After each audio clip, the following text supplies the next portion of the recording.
আমার মনে একটা ছোট্ট আফসোস সৃষ্টি হয়েছিল, যেটা হচ্ছে গিয়ে যদি আরিফিনও থাকতো আমার সঙ্গে। I am really happy. আজকে মনে হচ্ছে ঈদের 8 দিন আগে ঈদ হয়ে গেল, because the full family is back. এই গরমে আরাম নিয়ে হবে না হাহুতাশ, ঘুরলে পরে ওয়ালটন ফ্যান বাতাস আর বাতাস। সত্যি কথা বলতে স্বীকার করবো আজকে সবার সামনে, বেশি দিন আগে না, ঠিক এখন থেকে 5.5 মাস আগে এই হোটেলে, এই রুমে আমি সবার কাছ থেকে একটা সুন্দর চমৎকার ওয়েলকাম ব্যাক পেয়েছিলাম। এবং ওই দিন আসলে আমি এখানে দাঁড়িয়ে আমার মনে একটা ছোট্ট আফসোস সৃষ্টি হয়েছিল, যেটা হচ্ছে গিয়ে যদি আরিফিনও থাকতো আমার সঙ্গে।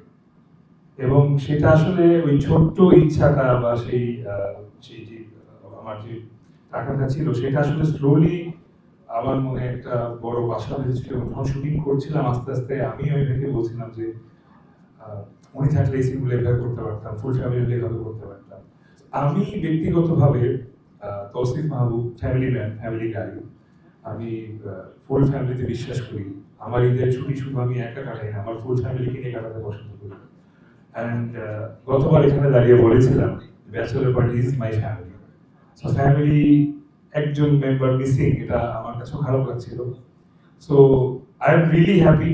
আজকে মনে হচ্ছে ঈদের 8 দিন আগে ঈদ হয়ে গেল, because the full family is back and in Panjabi, and আমরা কোলাবরি করছি। So Eid Mubarak to all and welcome back.